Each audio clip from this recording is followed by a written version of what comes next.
Bem-vindos ao Ministério Andando com Deus, que tem como objetivo alertar e ensinar o povo remanescente de Deus nestes últimos dias. Em continuidade à série Como Vencer através das 7 igrejas do Apocalipse, Giancarlo de Miranda nos apresenta hoje a parte 3. Mais uma vez, sejam todos muito bem-vindos. Porém, antes, vamos orar. Senhor, nosso Deus que estás nos céus, mais uma vez, estamos suplicando para que nos ouça aí de teu trono de graça. Estamos agora iniciando o estudo de mais um capítulo deste assunto tão importante de tua palavra. E para isso, queremos implorar a presença de teu Santo Espírito entre nós. Por favor, faça-se presente e instrua-nos nesta hora. Estes favores pedimos e agradecemos em nome de Jesus. Amém. Vamos abrir nossa Bíblia em Apocalipse capítulo 2 e dar continuidade ao estudo às 7 igrejas do Apocalipse. E na nossa série nós estamos aprendendo como vencer através dessas mensagens às 7 igrejas do Apocalipse. Estudamos a igreja de Éfeso, que corresponde ao período da igreja apostólica, e lá nós aprendemos que ser vitoriosos é voltar para o primeiro amor, ter o amor de Cristo em nosso coração e que seja a nossa motivação em todas as coisas que nós fazemos para Cristo e os nossos semelhantes. E aí nós estudamos sobre a igreja de Esmirna, que corresponde ao período da igreja cristã do ano 100 a 313. E lá nós aprendemos que ser vitoriosos é ser fiel até a morte, independentemente das circunstâncias, das provas que nós venhamos a encontrar na nossa caminhada cristã. E aí na igreja de Pérgamos, que vai do ano 313 a 538, nós aprendemos que vencer significa não ser corrompido com as falsas doutrinas que entram dentro da igreja cristã. E que nós deveríamos utilizar a espada de 2 gumes, a palavra de Deus, para discernirmos entre o falso e o verdadeiro. E agora nós vamos estudar a 4ª igreja, que é a igreja de Tiatira, no capítulo 2, a partir do verso 18 até o verso 29. Okay? Do verso 18 ao verso 29 temos a carta à igreja de Tiatira. Eu gostaria de ler uma citação de um teólogo adventista, Taylor Bunch, em seu livro The 7 Epistles of Christ, na página 160, ele diz o seguinte: se uma data exata fosse escolhida para o início do período de Tiatira, ele diz que seria qual período? 538, que foi justamente o findar da igreja de Pérgamos, com a promessa do maná escondido para aqueles que iriam passar pela experiência do deserto. E aí ele continua dizendo em relação à data de 538, quando o decreto do imperador Justiniano, o imperador do Império Romano, e os exércitos de Belisário elevaram o bispo de Roma, que é o Papa, em poder soberano. Então, no ano 538, começa o que nós conhecemos como a supremacia papal, quando a Igreja Católica ela passa não somente a ter poder religioso, mas também poder estatal, poder político e militar. Passa a ter influência sobre as nações e os reis da terra. Então, a data que eu coloquei para a igreja de Tiatira vai do ano 538 a 1798, os 1260 anos. À medida que nós estudarmos essa carta, nós vamos entender melhor o porquê dessas datas. Dentro da carta, deixa indícios que este seria o período da igreja de Tiatira. A Idade Escura, os 1260 anos, de 538 a 1798. Agora, nós vamos ver que esta igreja, a igreja de Tiatira, tem duas fases também, assim como teve a igreja de Éfeso. Quantas fases vai ter a igreja de Tiatira? Duas fases. A forma que nós podemos concluir isto é porque existem dois anjos, ou, se você preferir, vocês vão entender o porquê, duas estrelas na carta da igreja de Tiatira. Dê uma olhada comigo no verso 18, o que diz, aí você vai entender por que eu falei dois anjos ou duas estrelas. Diz no verso 18, qual é a próxima palavra? Ao anjo, estão vendo aí a palavrinha anjo? Agora, tendo essa palavra em mente, volte a Apocalipse capítulo 1 e dá uma olhada no verso 20, para nós sabermos que anjo e estrela são sinônimos na profecia bíblica. O verso 20 de Apocalipse 1 diz: o mistério das 7 estrelas que viste na minha destra e dos 7 castiçais de ouro. Aí ele diz assim, as 7 estrelas são o quê? Os anjos das igrejas, né? Então nós vimos aqui que a palavra anjo corresponde a estrela. Tendo isso em mente, venham comigo, marca aí a sua Bíblia em Apocalipse 2, e venha comigo no livro de Daniel, no capítulo 12. Vamos lá em Daniel, rapidamente, para não perdermos aqui a linha de raciocínio. Em Daniel, capítulo 12, agora nós vamos ver o significado de estrela na profecia, porque já vimos que anjo e estrela são sinônimos, mas agora vamos definir o significado de estrela. No capítulo 12 de Daniel e no verso 3, a Bíblia diz: os que forem sábios, pois resplandecerão como o fulgor do firmamento, e os que a muitos ensinam a justiça, como o quê? As estrelas sempre eternamente. Então, as estrelas na profecia simbolizam aqueles que ensinam a justiça. Os mensageiros de Deus, os líderes da igreja de Deus, aqueles que ensinam o verdadeiro evangelho, a verdade presente. Então, tendo isso em mente, voltem comigo para Apocalipse 2. E no verso 18, aqui nós vemos o primeiro anjo, ou a primeira estrela, simbolizando aqueles que ensinam a justiça.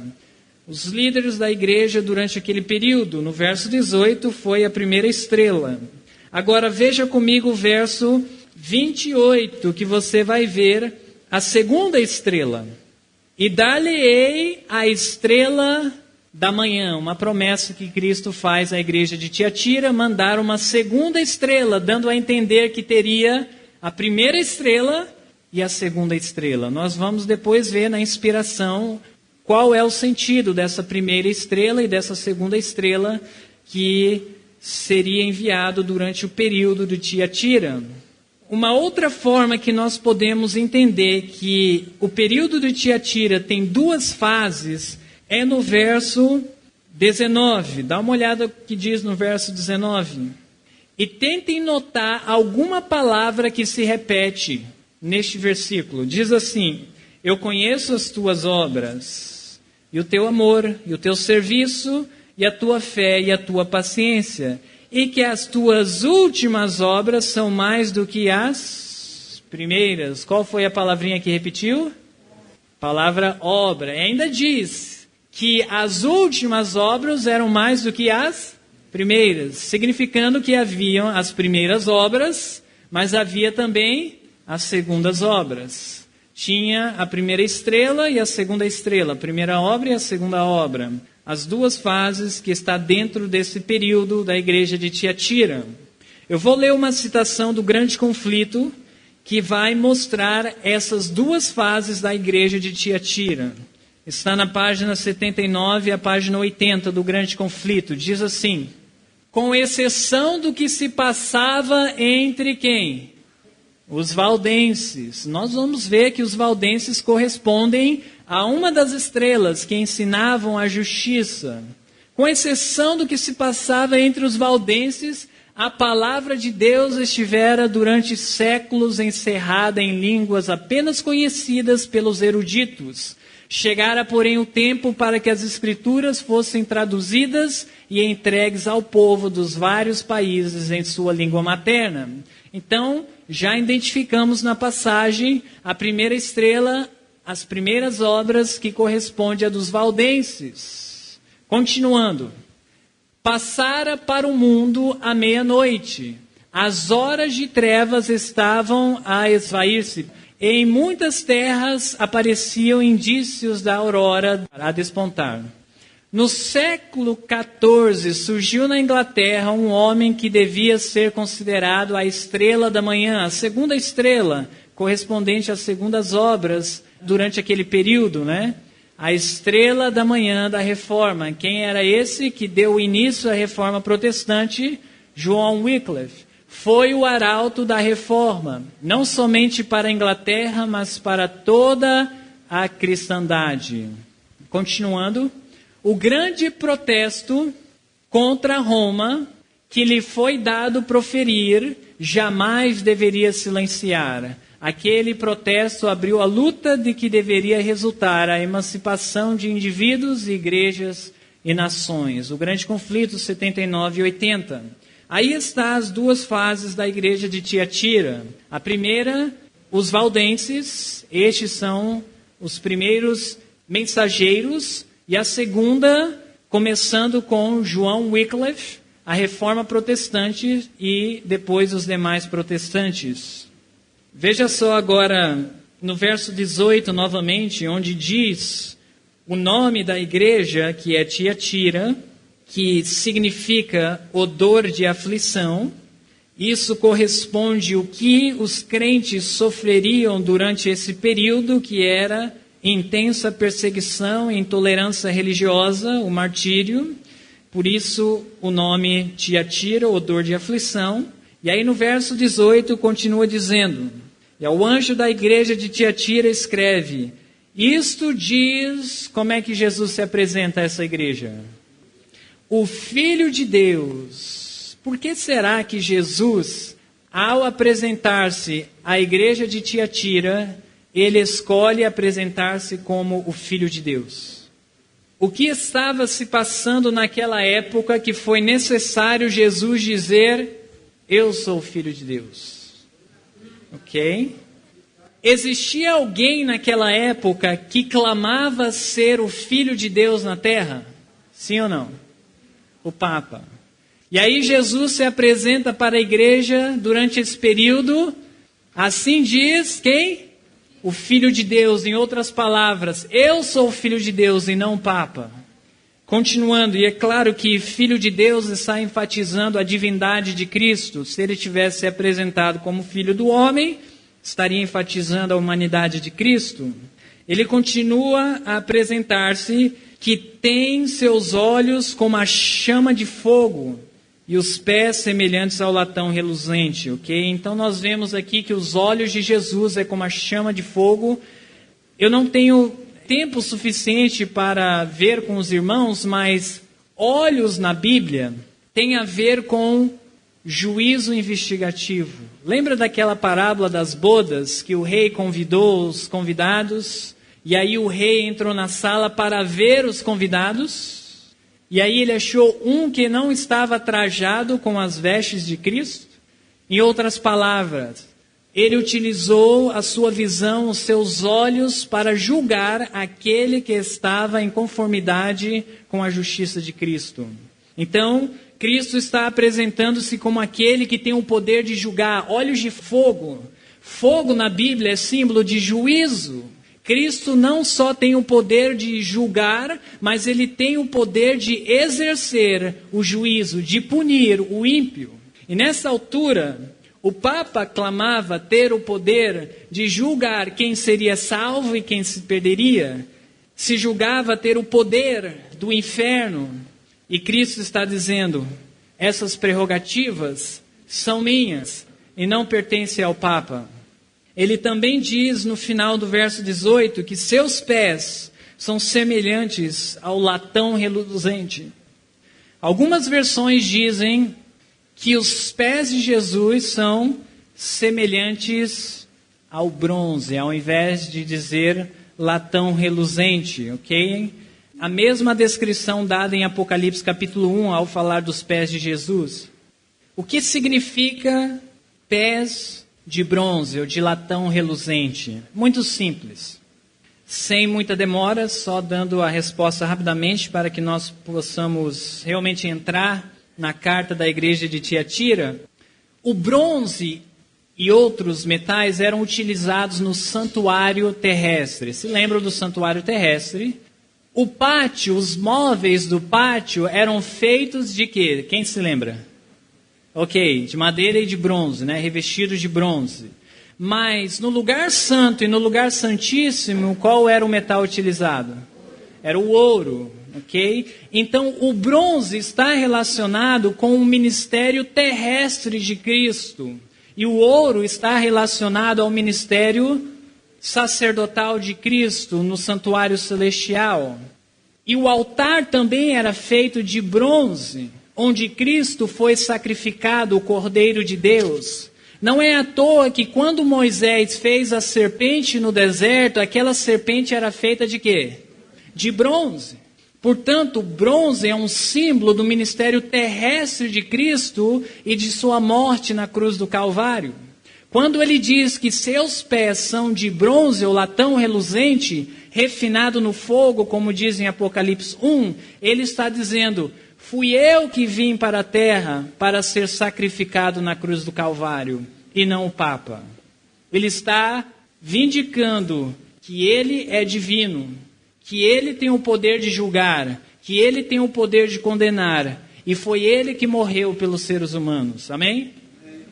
Continuando, agora no verso 19, olha só o que diz em relação à igreja de Tiatira, está elogiando os fiéis daquela época, diz: eu conheço as tuas obras. Vamos ver o que está entre as duas palavras obras que nós já vimos aqui nesse verso.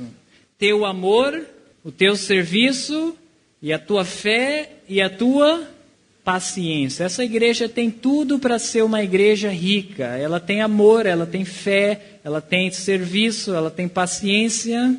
Eu gostaria de ler uma citação histórica para vocês, para que vocês pudessem avaliar como os valdenses eram conhecidos durante aquele período da história.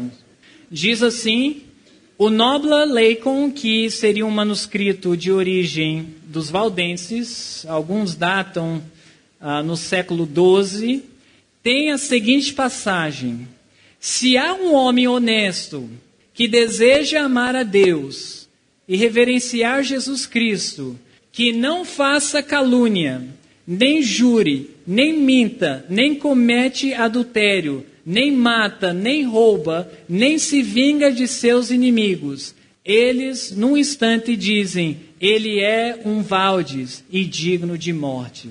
Era assim que os valdenses eram conhecidos durante aquele período. A integridade, a honestidade, a fé em Jesus Cristo era visto com desconfiança.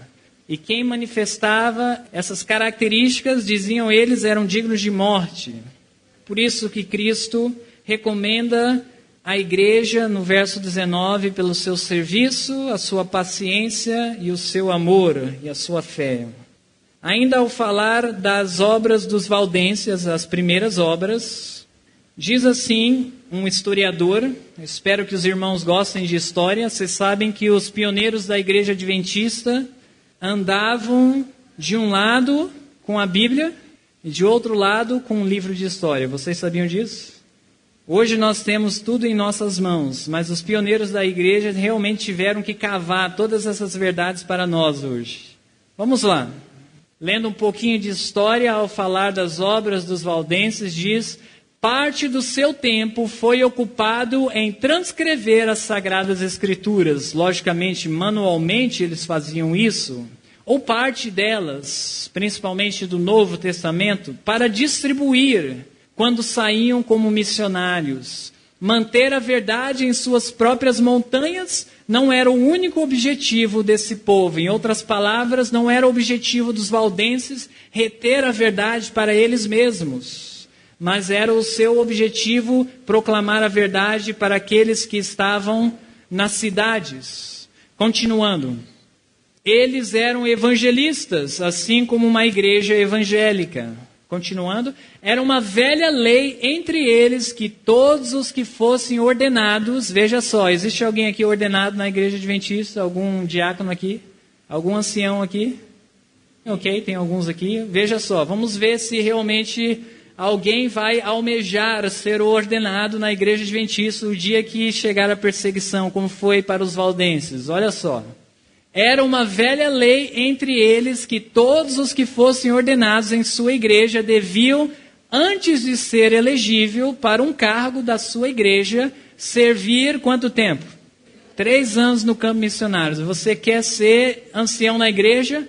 Tudo bem, nós vamos mandar você 3 anos para o campo missionário, para ver se realmente você é um evangelista, tem amor por almas e vai adquirir experiência para servir a Cristo. Amém por isso? Será que ia ter briga na nossa igreja para ser primeiro ancião? Vamos continuar lendo aqui. Os jovens, em cujas cabeças os pastores empunham as mãos, não se viam em perspectiva de um rico benefício à ordenação deles, mas de um possível o quê? Martírio. Nada de JA para os jovens. Eles eram preparados para serem missionários, estarem dispostos a dar a vida por amor a Cristo. Continuando. Seu campo de missão eram os reinos que estavam espalhados aos pés de suas próprias montanhas. Então nós vemos que eles moravam nas montanhas e evangelizavam as cidades. Saíam 2 a 2, ocultando seu caráter real sobre o disfarce de uma profissão secular, comumente como comerciantes e feirantes. E eram bem recebidos como negociantes, onde teriam sido repelidos como missionários. Sabiam estratégia de alcançar o coração das pessoas. Iam como comerciantes e assim conseguiam alcançar o coração das pessoas para então ministrar a elas. Eles tiveram o cuidado de levar consigo, escondido entre os seus produtos ou sobre as suas roupas, porções da palavra de Deus, comumente a sua própria transcrição. E para isso chamavam a atenção dos moradores para as Escrituras. Quando viam o desejo de possuí-la, eles livremente faziam uma doação quando os meios de comprar estavam ausentes. As pessoas não tinham dinheiro para adquirir a Bíblia, eles davam. Se tinham, eles vendiam para continuar a manterem-se. Não houve reino no sul e Europa Central que esses missionários não entraram, e onde não deixaram vestígios de sua visita nos discípulos que fizeram. Mesmo na cidade, olha só que cidade agora, das 7 colinas, que cidade é essa aí? Roma. Que não tinham medo de entrar. Espalharam as sementes no solo desagradável para ver se porventura algumas viessem a enraizar-se e crescer. Seus pés descalços e trajados com roupas de lã grossa os tornaram figuras marcadas. Eram distintos, um povo peculiar. Nas ruas de uma cidade que se vestia de púrpura e linho fino, ao referir-se de Roma e toda a sua ostentação. E quando a sua real incumbência foi descoberta, eram descobertos como missionários, às vezes por acaso, os governantes da cristandade, não falando da igreja dos valdenses, mas sim da igreja de Roma, tiveram mais cuidado em seu próprio caminho pela eclosão da semente. De que forma? Regando-a com o sangue dos homens que haviam semeado. Muitos deles tornaram-se mártires durante esse período de tempo para a salvação dos seus semelhantes. Que Deus possa nos ajudar a ter o mesmo amor que tinha no coração desses homens ao dar a vida por Cristo e pelos seus semelhantes.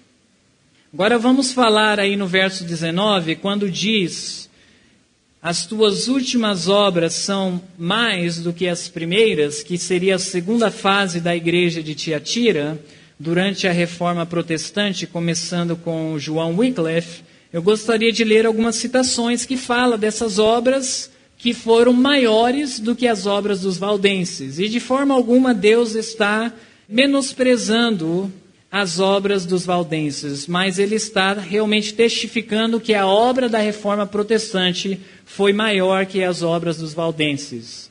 Diz assim no Grande Conflito, página 88, dando a Bíblia aos seus compatriotas, João Wycliffe fizera mais no sentido de quebrar os grilhões da ignorância e do vício, mais para libertar e enobrecer seu país, a Inglaterra, do que já se conseguira pelas mais brilhantes vitórias nos campos de batalha. Falando de outro reformador, agora João Hus, diz, com uma audácia que aumentava dia a dia, Hus fulminava abominações que eram toleradas em nome da religião. E o povo acusava abertamente os chefes romanistas como causa das misérias que oprimiam a cristandade. O Grande Conflito, página 103. E não poderia deixar de mencionar também Martinho Lutero, seus escritos, referindo-se aos escritos de Lutero, eram lidos com maior avidez do que nunca dantes. Porque a perseguição suscita também curiosidade, acaba propagando a verdade. Um número crescente de pessoas aderia à causa do heróico homem que, em tão terrível contenda com Roma, defendera a palavra de Deus. A reforma estava constantemente ganhando forças. Germinara por toda parte a semente que Lutero lançara. O Grande Conflito, da página 120, 124 e também 126. Aí estão as obras da igreja de Tiatira, as primeiras e as últimas. Vamos ler agora o verso 20. Olha só o que diz no verso 20 do capítulo 2 de Apocalipse. Mas algumas poucas coisas tenho contra ti. Eu sempre pensei, como Deus poderia ter alguma coisa contra a igreja de Tiatira? Os valdenses, os reformadores. Olha só o que diz na repreensão de Deus. O que é que Deus tem contra a igreja de Tiatira? Que deixas... Quem é o personagem que entra agora? Jezabel, mulher que se diz profetiza, ensinar e enganar os meus servos, para que forniquem e comam dos sacrifícios da idolatria. Em primeiro lugar, nós temos que identificar quem é essa Jezabel. E agora eu vou ensinar para vocês um outro princípio de interpretação bíblica, ok? Prestem atenção aí. Não é muito diferente da transferência da aliança. É tipologia bíblica, ok? Tipologia bíblica. A tipologia bíblica nada mais é do que você pegar uma história bíblica e os fatos que aconteceram ao redor daquela história e você utilizar aquela história para compreender as profecias bíblicas. Compreenderam? Vou repetir. Você pega uma história bíblica ou um personagem bíblico e os eventos que estão relacionados à história ou ao personagem e você vai utilizar aquela história para te ajudar a interpretar a profecia. Compreenderam? Ok. Isso é chamado de tipologia bíblica. Para nós entendermos quem é Jezabel aqui no livro de Apocalipse, nós temos que estudar a história de quem? Jezabel lá no Antigo Testamento. A Jezabel literal, a história dela vai ser um tipo do que é essa Jezabel aqui em Tiatira. Quem era Jezabel? Vocês se lembram? Ok. Era uma mulher pagã que casou-se com o rei de Israel, o rei Acabe. Olha só o que a Bíblia diz sobre ela.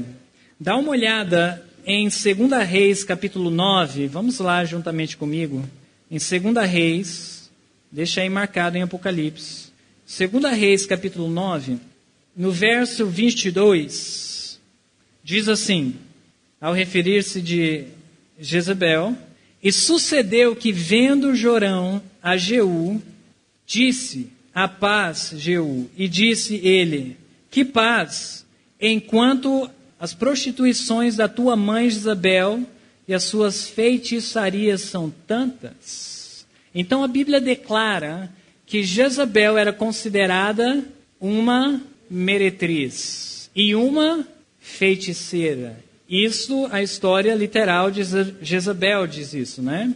Olha só um outro versículo bíblico, ainda em 2 Reis, capítulo 9, o verso 7. Dá uma olhada no verso 7 agora. E ferirás a casa de Acabe, o esposo de Jezabel, teu senhor, para que eu vingue o sangue de meus servos, os profetas, e o sangue de todos os servos do Senhor, da mão de quem? Jezabel. A Jezabel literal também perseguia os servos de Deus. Olha só um outro versículo que fala sobre a Jezabel do Antigo Testamento. Vamos agora em 1 Reis, capítulo 16. 1 Reis, capítulo 16, e o verso 31. 1 Reis 16, verso 31. E sucedeu que, como se fora pouco andar nos pecados de Jeroboão, filho de Nebate, ainda tomou por mulher a Jezabel, filha de Etibal, rei dos Sidônios, e foi e serviu a Baal e adorou. Então Jezabel era uma mulher idólatra, e novamente que casou com o rei Acabe, uniu-se com um poder estatal, né? E o outro versículo que fala da Jezabel no Antigo Testamento é 1 Reis, capítulo 21, e o verso 25. 1 Reis, capítulo 21, e o verso 25. Diz assim: porém ninguém fora como Acabe, que se vendera para fazer o que era mal aos olhos do Senhor. Porque Jezabel, sua mulher, o que diz lá? O incitava. Então, quem é que mandava nesse relacionamento aqui? Era Jezabel ou Acabe? Quem é que estava no controle? Jezabel controlava Acabe. Eu não sei se os irmãos conseguiram aí entender a tipologia bíblica. Essa história é nada mais do que o cumprimento profético da Jezabel espiritual. Quem seria essa Jezabel espiritual que viveu do ano 538 ao ano 1798?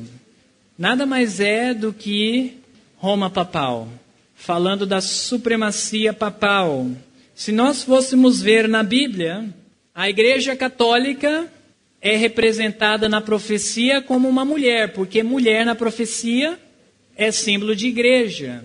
E diz que ela é uma meretriz, uma igreja corrompida na fé. A Igreja Católica uniu-se com o poder do Estado, com os reis da terra, assim como Jezabel no Antigo Testamento casou-se com o rei Acabe. Por causa daquela união, houve grande apostasia na terra. E os servos do Senhor foram perseguidos por Jezabel, assim como os servos do Senhor foram perseguidos pela Igreja Católica Romana. Então nós conseguimos ver aí o paralelo. E nessa união da supremacia papal, quem é que está no controle? É o Estado ou a igreja? É a igreja, assim como Jezabel incitava o rei Acabe. Então, nós podemos com certeza afirmar que essa Jezabel trata-se de Roma papal. No Apocalipse 17, nós não vamos abrir lá, nós encontraríamos evidências que diz que a grande Babilônia, Jezabel espiritual, a Igreja Católica Romana, ela é feiticeira, ela é uma prostituta e meretriz que se prostitui com os reis da terra e persegue os santos do Altíssimo. Isso está em Apocalipse 17, do verso 1, 2, 3, 5, 6 e também Apocalipse 18, verso 23. Continuando em nosso estudo, olha só o que fala de Jezabel no verso 20 novamente. Apocalipse 2, verso 20. Mas algumas poucas coisas tenho contra ti, que deixasse Jezabel, mulher que se diz, o que diz aí? Profetiza.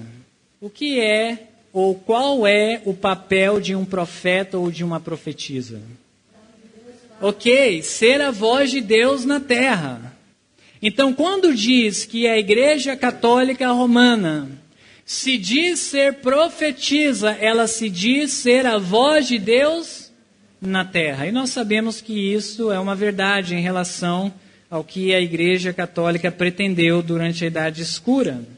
Mas nós sabemos que ela não é uma verdadeira profetisa, né? E diz que essa falsa profetisa Jezabel, ela ensinava e enganava os servos do Senhor. Isso chamou muito a minha atenção. De que forma isso aconteceu durante esse período da história? Eu vou ler uma citação histórica aqui que me ajudou a compreender esse verso 20. Acompanhem comigo aqui no slide. Diz assim: um desejo de quê? Trégua. Trégua das perseguições.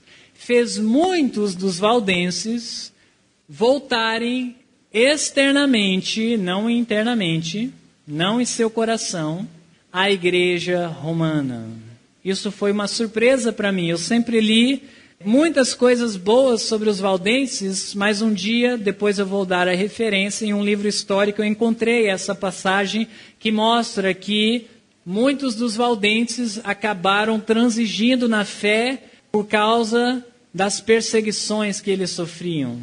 Para estar protegido contra a intromissão em suas viagens a negócios, foram obtidos de sacerdotes que se instalaram nos vales, certificados ou atestados de serem o quê? Papistas. Então, muitos valdenses obtiveram esse certificado que eles eram papistas.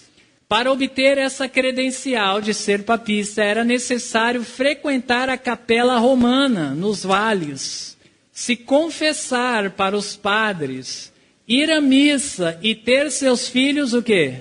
Batizado pelos padres. Por essa dissimulação vergonhosa e criminosa, eles imaginavam fazer o que agora? Amenizar tal coisa, resmungando para si mesmo quando entravam nos templos de Roma. Covil de salteadores, Deus pode te derrotar. Essa era a forma de apaziguar a consciência. Eu estou aqui, mas o meu coração não está aqui. Eu sei que vocês são covil de salteadores. Ao mesmo tempo que eles diziam essas coisas e frequentavam, olha só o que mais eles faziam. Eles continuaram a assistir à pregação dos pastores valdenses e submetendo-se às suas censuras, às repreensões. Mas, para além de qualquer dúvida, os homens que praticavam essas fraudes, a igreja que os... Qual é a próxima palavra aqui? Tolerava. Então, muitas das igrejas valdenses toleravam esses tipos de membros, tinha declinado significativamente. Essa antiga vinha parecia estar morrendo. A antiga vinha sendo a comunidade valdense nos vales e nas montanhas.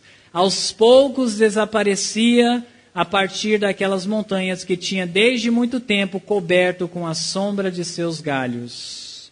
Então nós vemos aqui de que forma muitos valdenses foram enganados por essa grande meretriz Jezabel, a qual Deus disse que não poderia tolerar essas coisas. E aqueles que eram líderes na igreja deveriam tomar providências. Deveriam realmente ou trazê-los de uma vez por todas para a fé pura e verdadeira, ou cortá-los de suas igrejas por estarem em oposição ao Evangelho de Cristo. Ok, vamos continuar no nosso estudo. Ainda no verso 20... No verso 20 do capítulo 2, lá no final do verso 20, quando diz que Jezabel poderia ensinar e enganar os meus servos para que façam o quê? Forniquem, ao referir-se de fornicação espiritual, quando o crente passa a transgredir os princípios da verdade, ele está cometendo uma fornicação espiritual ao seu esposo Jesus Cristo. E aí diz, e que comam dos sacrifícios da idolatria. Neste período de tempo, a igreja tinha duas opções. Opção número 1, comer do sacrifício da idolatria, que eram os ensinamentos de Roma, as suas heresias. Opção número 2, qual era a outra opção que eles tinham durante esse período de tempo? Ok, mas para se alimentar o seu espírito. Uma era os ensinos de Roma. Lembra da promessa para a igreja de Pérgamos, que se cumpriria na próxima fase da igreja: ao que vencer, dar-te-ei a comer do quê? O maná escondido. E nós vimos duas interpretações para o maná escondido, uma sendo a palavra de Deus, os ensinamentos das Escrituras, e o segundo sendo o sustento de Deus, materialmente falando, né? Então, muitos escolheram a se corromper na fé e se alimentar com as heresias de Roma. Olha só o que o Grande Conflito fala na página 381. A infidelidade da igreja para com Cristo, ou seja, do membro, permitindo que sua confiança e afeição dele se desviem e consentindo que o amor às coisas mundanas ocupe a alma, é comparada com o que diz aqui, ó? A violação do voto conjugal, a fornicação espiritual, quando a igreja, o membro da igreja, ele passa a tirar as suas afeições e confianças de Cristo para almejar as coisas desse mundo. E foi isso que muitos valdenses quiseram, a segurança e a prosperidade, e assim sacrificaram as suas convicções. Continuando ainda, agora no verso 21, está escrito: e dei-lhe tempo para que se arrependesse da sua fornicação, e não se arrependeu. E aqui está falando principalmente dessa profetisa e aqueles que se prostituíram com ela, falando de Jezabel. Diz Deus que deu tempo para que se arrependesse da sua fornicação, né? E aí continua dizendo no verso 22, eis que porei numa cama, e sobre os que adulteram com ela, com Jezabel, virá grande tribulação, se não se arrependerem das suas obras. Vamos meditar sobre esse verso. Deus diz que deu tempo à igreja romana, ao papado, mais especificamente ao aspecto religioso do papado, Jezabel, tempo para ela se arrepender. E a pergunta seria para todo aquele que é estudante da Bíblia: que tempo foi esse que Deus deu para Jezabel se arrepender? Para você responder essa pergunta, você tem que voltar para a história de Jezabel no Antigo Testamento e estudar a história de Jezabel e ver qual foi o tempo que Deus deu para Jezabel se arrepender, e aí você vai ter a interpretação para essa Jezabel espiritual. Lembre-se que o tempo que Deus deu para Jezabel literal foi quando Elias proferiu na frente do rei Acabe que haveria uma seca e que não choveria, a menos que ele pedisse a Deus. E aquela seca que deveria levar Acabe e Jezabel ao arrependimento demorou quanto tempo? Vocês lembram? Ok, como é que vocês sabem disso, que foi 3 anos e meio? Está escrito, né? Em algum lugar está escrito. Em Tiago, capítulo 5, vamos lá. Marca aí em Apocalipse 2, e vamos a Tiago, capítulo 5, e ver qual foi o tempo que Deus deu para Acabe e Jezabel se arrependeram, que foi o período daquela seca. No verso 17 de Tiago, capítulo 5, está escrito: Elias era homem sujeito às mesmas paixões que nós, e orando pediu que não chovesse, e por 3 anos e meio, ou 3 anos e 6 meses, não choveu sobre a terra. Este foi o período de seca que foi dado para Jezabel refletir em suas obras de idolatria e perseguição aos profetas de Deus. Mas nós sabemos que ela não se arrependeu. Agora vamos fazer a interpretação profética. 3 anos e meio são equivalente a 42 meses, mas nós devemos levar em consideração os meses judaicos, pois a profecia da Bíblia foi sobre os profetas da igreja judaica. E o mês judaico tem quantos dias? 30 dias, não como os nossos meses, que uns têm mais dias do que outros. Agora, 42 meses, que é 3 anos e meio, vezes 30 dias, dá quantos dias? 1.260 dias. Que corresponde justamente aos 1.260 anos da supremacia papal. Durante o ano de 538 a 1798, os 1.260 anos, foi o período de tempo que Deus deu para o aspecto religioso do papado, a Igreja Católica, se arrepender da sua apostasia e de suas obras. Mas no livro Eventos Finais, na página 130, a profetisa do Senhor diz: Roma não muda, ela declara possuir infalibilidade. Ela se arrependeu durante os 1260 dias proféticos, que são anos? Não. A porta da graça fechou para a Igreja Católica Romana no ano 1798. Isso não significa que membros da Igreja Católica não podem ser salvos. Sabe como é que nós sabemos disso? Porque quando a porta da graça fechou para a Igreja Judaica, não significava que judeus não poderiam ser salvos, ok?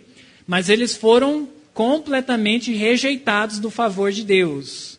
Ano de 1798, Deus realmente lavou as mãos com o sistema da Igreja Católica Romana.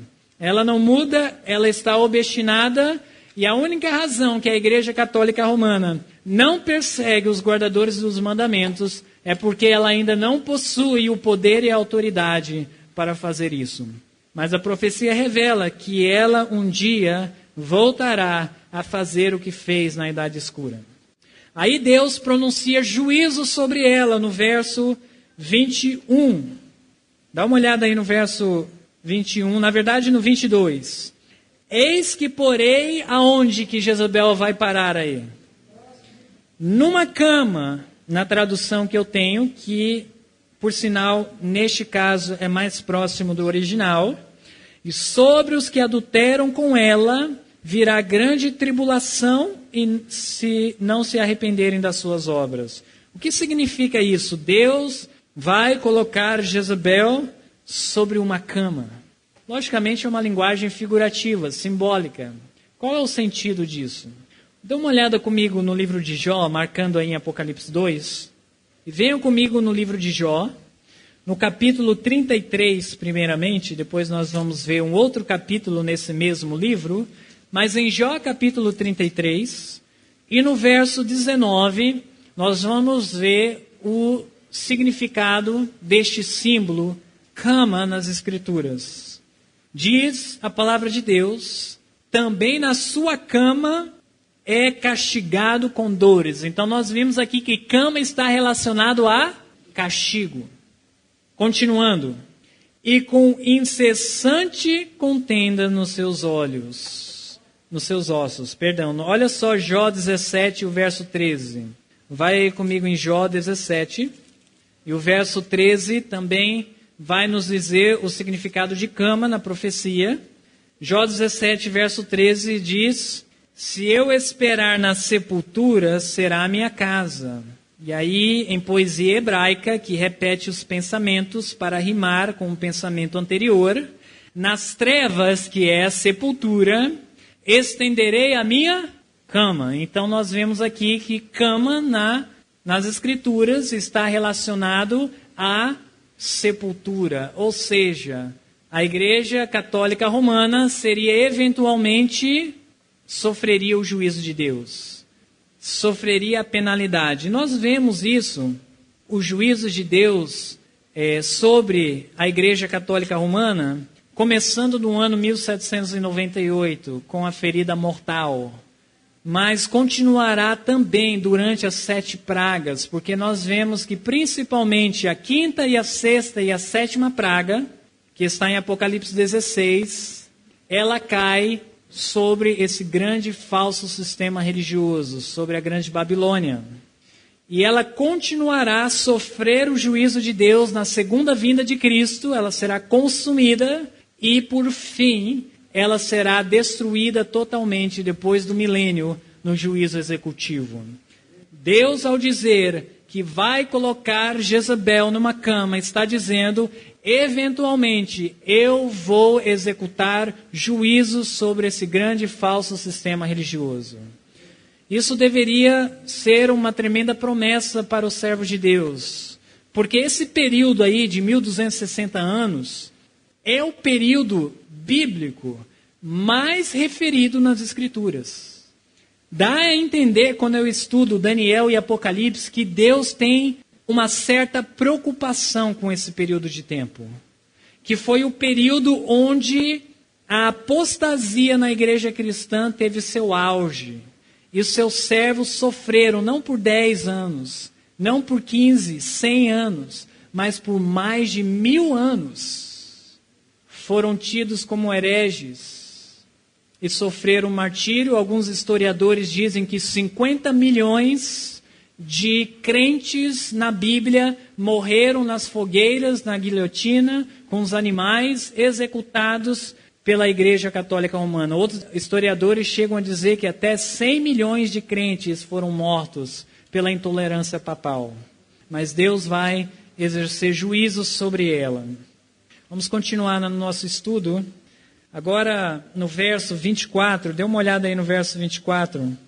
Diz assim as Escrituras: Mas eu vos digo a vós e aos restantes que estão em Tiatira, a todos quantos não têm essa doutrina, a doutrina da Igreja Católica, e não conheceram, como dizem, as profundezas de Satanás, as heresias da Igreja Católica, é tida na Bíblia como as profundezas de Satanás, como a indulgência, confissão aos padres, o Papa sendo o nosso intercessor, destruir a mensagem do santuário. Continuando, no final do verso 24, que outra carga vos não porei. Então Cristo diz que não porá outra carga para os fiéis que viveram durante esse período de tempo. Eu gostaria de mostrar uma citação do Espírito de Profecia, que diz o que seria essa outra carga que Deus disse sobre a igreja de Tiatira, os valdenses e os reformadores protestantes. Eu não vou colocar sobre vocês. Olha só o que diz aqui. Vi, isso é Ellen White falando, ou escrevendo, que a presente prova, que prova diz aqui, ó, do sábado, não poderia vir até que a mediação de Jesus no lugar santo terminasse. Isso no ano 1844. E ele passasse para dentro do segundo véu, no lugar santíssimo. Então a verdade do sábado, essa prova, foi colocada sobre os fiéis somente de 1844 para frente, e não de 1844 para trás. Portanto, os cristãos que dormiram ou morreram antes que a porta fosse aberta no Santíssimo, 1844 para trás, o qual inclui o período da igreja de Tiatira, quando terminou o clamor da meia-noite, no 7º mês, em 1844, e que não haviam guardado o verdadeiro sábado, agora repousam em esperança, pois não tiveram a luz e o teste sobre o sábado que nós agora temos, uma vez que a porta foi aberta. Eu vi que Satanás estava tentando alguns no povo de Deus neste ponto, sendo que grande número de bons cristãos adormeceram nos triunfos da fé e não guardaram o verdadeiro sábado. Eles estavam em dúvida quanto a ser isto um teste para nós agora. Primeiros Escritos, página 42.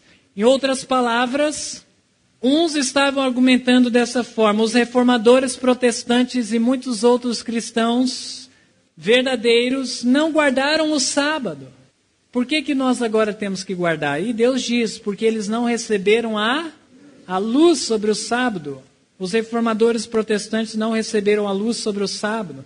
Deus disse que não poria outra carga, outra prova sobre eles. E que foi a luz a respeito do sábado, que não foi exigido dos reformadores protestantes. No verso 25 diz, mas o que tendes, as suas boas obras, o seu amor, a sua paciência, o seu serviço, a sua fé, retende-o até que eu venha. Isso está descrito no verso 19, o que eles têm, que eles devem reter. Verso 26, ao que vencer, interpreta para mim ao que vencer para a igreja de Tiatira. Qual era a deficiência?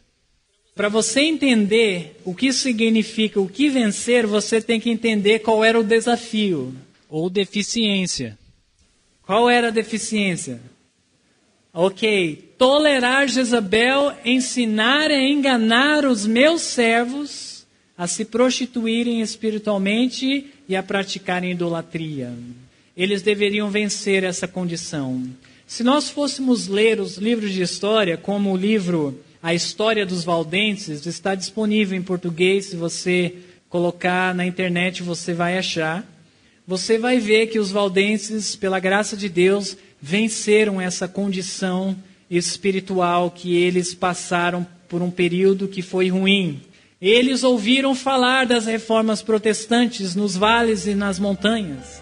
Enviaram duplas de valdenses para encontrarem esses reformadores. E tiveram até mesmo encontros secretos com alguns reformadores lá nos vales, nas montanhas na Itália. E eles ficaram maravilhados de ver que estes homens, os reformadores, tinham a mesma crença do que eles. E os reformadores se encantaram ao ver que essa comunidade de crente nas montanhas havia preservado a palavra de Deus e a verdadeira doutrina desde a época da Igreja Apostólica. E que essa mesma fé e coragem que os valdenses tiveram e os reformadores protestantes tiveram, possa também estar no nosso coração. Que Deus nos ajude. Pai Celestial, nós te agradecemos por saber que muitos cristãos, pela graça de Deus, tiveram a coragem e a ousadia de se levantar pela verdade, abnegando-se das coisas deste mundo e até mesmo de dar suas vidas por Cristo. E nós queremos, nesta hora, reclamar esta mesma graça. Sabemos que estamos destituídos dela, mas oramos que, pelo poder do Espírito Santo, o Senhor venha nos capacitar a, se preciso for, morrer pela verdade e por nosso próximo. Nos dê a fé e a coragem dos valdenses, dos reformadores. E obrigado